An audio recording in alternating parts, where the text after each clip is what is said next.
Right Neelima, AP వ్యాప్తంగా కూడా ఒక కలకలం రేపిన సంఘటన ఏదైనా ఉంది అంటే ప్రస్తుతం ఈ మధ్యకాలంలో జరిగింది మదనపల్లె కలెక్టర్ కార్యాలయంలోని ఫైల్స్ దహనానికి సంబంధించి దాదాపుగా 2000కు పైగా ఫైల్స్ ను దహనం చేసిన పరిస్థితి, 1000కు పైగా కూడా సగం కాలిన ఫైల్స్ కూడా అక్కడ ఉన్నాయి. అసలు దీని వెనకాల పెద్దలు ఉన్నారనే అనుమానం కూడా వ్యక్తం చేస్తున్నటువంటి పరిస్థితులు. ముఖ్యంగా పెద్దిరెడ్డి అనుచరులు దీంట్లో ఉన్నారు, అసలు వాళ్ళను పట్టుకుంటే ఏం జరిగిందో తెలుస్తుంది అనే నేపథ్యంలో కూడా పోలీసు యంత్రాంగం పటిష్టమైనటువంటి చర్యలు తీసుకుంటున్న పరిస్థితి. ప్రభుత్వం కూడా ఆ విధంగా ఆదేశించింది. అట్లాగే సిఐడి విచారణకు కూడా ఆదేశించినటువంటి పరిస్థితి కనిపిస్తా ఉంది. రైట్, చూద్దాం. ఏపీ వ్యాప్తంగా కలకలం రేపిన మదనపల్లె ఫైళ్ల దహనం కేసును ప్రభుత్వం సిఐడికి అప్పగించింది.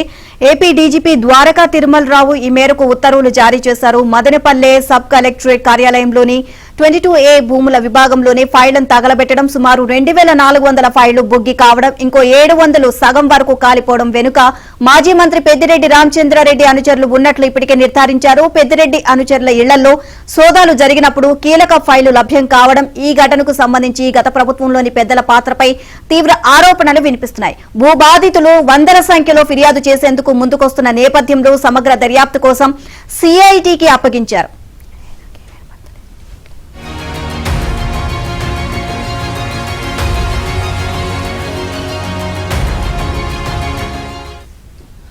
మదనపల్లె ఫైళ్ల దహనం కేసులో అసలు సూత్రధారులను అరెస్టు చేయడమే ఈ నిర్ణయం ప్రధాన ఉద్దేశం.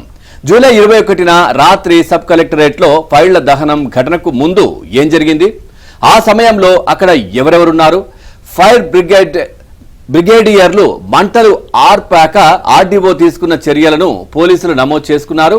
ఇక సీఎం చంద్రబాబు ఆదేశాలతో DGP CID chief Ravishankar Ayyanar స్వయంగా వచ్చి పరిశీలించారు. ఫైళ్లకు మంటలు అంటుకోవడం షార్ట్ సర్క్యూట్ వల్ల కాదని, కుట్రపూరితంగా జరిగిందని ప్రాథమికంగా నిర్ధారించారు.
నాగ్పూర్ నుంచి నేషనల్ ఫోరెన్సిక్ నిపుణులు వచ్చి క్షుణ్ణంగా తనిఖీలు చేశారు.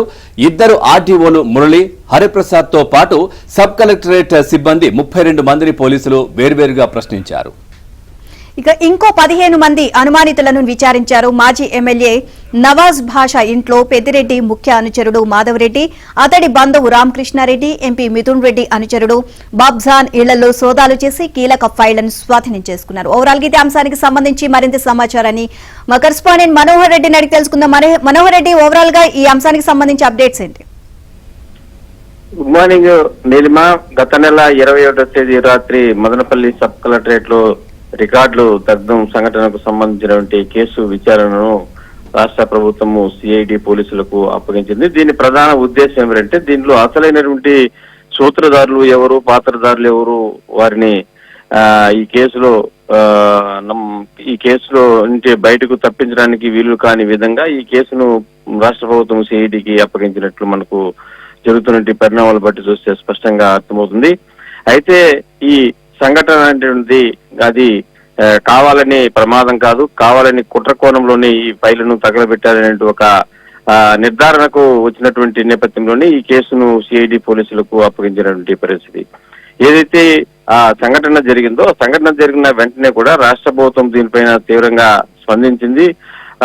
డీజీపీ ద్వారకా తిరుమలరావుతో పాటు సిఐడి చీఫ్ రవిశంకర్ అయ్యనార్తో పాటు మరో రెవెన్యూ శాఖకు సంబంధించినటువంటి ముఖ్య కార్యదర్శి సిసోడియాను కూడా అక్కడికి పంపించి దాదాపు 4-5 రోజులు కూడా ఆ కేసు అక్కడే ఉండి మొత్తము సమగ్ర కోణంలో విచారణ చేపట్టినటువంటి పోలీసులు అనేక విషయాలను కూడా ఈ సంఘటనలో రాబట్టినటువంటి పరిస్థితి. ప్రధానంగా మాజీ మంత్రి పెద్దిరెడ్డి రామచంద్రారెడ్డి అనుచరులే ఇందుకు ప్రధాన సూత్రధారులు అనేటువంటి ఒక కోణం అయితే ఇప్పటికైతే బయటపడినట్టు మనకు స్పష్టంగా అర్థమవుతుంది. ఈ సంఘటన జరిగిన తర్వాత పెద్దిరెడ్డి రామచంద్రారెడ్డికి సంబంధించిన వేలాది మంది భూబాధితులు రోడ్లపైకి వచ్చి అదేవిధంగా ప్రిన్సిపల్ సెక్రటరీ సిసోడియాకు ఫిర్యాదులు చేయడం ఉన్నటువంటి పరిస్థితి. ముఖ్యంగా ఈ సంఘటనలో ఇప్పటికే దాదాపు పాత ఆర్డీఓ మురళితో పాటు ప్రస్తుత ఆర్డీఓ హరిప్రసాద్, అక్కడే సీనియర్ అసిస్టెంట్ గా పనిచేస్తున్న గౌతమ్ జుజా, ఈ ముగ్గురిని కూడా సస్పెండ్ చేసినటువంటి పరిస్థితి. మరోవైపు పోలీసు శాఖకు సంబంధించి సిఐతో విఆర్ కు పంపించడం, మరో 2 కానిస్టేబుల్ కూడా సస్పెండ్ చేసినటువంటి పరిస్థితులు చోటు చేసుకోవడం జరిగింది. అయితే ఈ కేసులో ప్రధానంగా ఎవరైతే మాజీ మంత్రి పెద్దిరెడ్డి అనుమానితులుగా ముఖ్య వ్యక్తులు ఉన్నారో మాధవ్ రెడ్డి, అదేవిధంగా మదనపల్లి మున్సిపల్ వైస్ చైర్మన్ ఇంకా వెంకటాచలపతితో పాటు మాజీ ఎమ్మెల్యే నవాజ్ బాషా, అదేవిధంగా ఈ మిథున్ రెడ్డి, పెద్దిరెడ్డి ముఖ్య పిఏ ఇళ్లలో కూడా సోదాలు నిర్వహించినటువంటి అనేక ముఖ్యమైనటువంటి ఫైళ్లు కూడా రికార్డులు కూడా పోలీసులు స్వాధీనం చేసుకున్నటువంటి పరిస్థితి.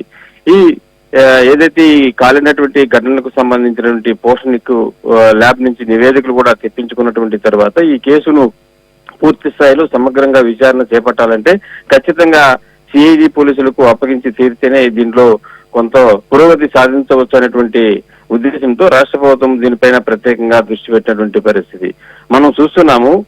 ఏదైతే ఈ సంఘటన జరిగిన తర్వాత భూ బాధితులు వేల సంఖ్యలో రోడ్లపైకి వచ్చి ప్రభుత్వం వద్ద తమ గోడును మొరపెట్టుకున్నటువంటి పరిస్థితులు కూడా చూసాం. అదే కోణంలో అంటే ఈ సంఘటన జరిగిన తర్వాత అన్ని కోణాల్లో అంటూ రెవెన్యూ డిపార్ట్మెంట్ పరంగా కావచ్చు, లేదా అక్కడ ఏదైతే ఈ పోలీసు నిఘా వైఫల్యం కావచ్చు, వీటన్నిటిని దృష్టిలో పెట్టుకున్నటువంటి తర్వాత రాష్ట్ర ప్రభుత్వం కేసును సిఐడి పోలీసులకు అప్పగించింది. మరి సిఐడి పోలీసులు ఈ కేసును తీసుకొని దాదాపు 11 బృందాలుగా విడిపోయి వీటిని సమగ్రంగా విచారణ చేపట్టేందుకు సిద్ధమైనటువంటి పరిస్థితి కూడా చూస్తున్నాం.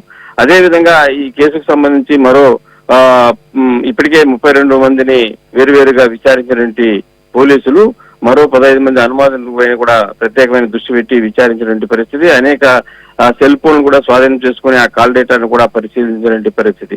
ఈ విధంగా మొత్తంగా ఈ కేసు విచారణను సమగ్రంగా పూర్తి చేయాలనే ఉద్దేశంతో, అదేవిధంగా మాజీ మంత్రి పెద్దిరెడ్డి రామచంద్రారెడ్డి ప్రధాన అనుమానితులుగా భావిస్తున్నటువంటి వారిలో ఎవరెవరు ఏ విధమైనటువంటి వ్యక్తులు ఉన్నారు అనేటువంటి కోణంలో కూడా విచారిస్తున్నారు. అయితే ఈ అనుమానితులుగా ఉన్నటువంటి వ్యక్తులు ఇప్పటికే మాధవ్ రెడ్డి కావచ్చు, జింకా వెంకటాచలపతి కావచ్చు, అదేవిధంగా నవాజ్ బాషా కావచ్చు, మరో వ్యక్తి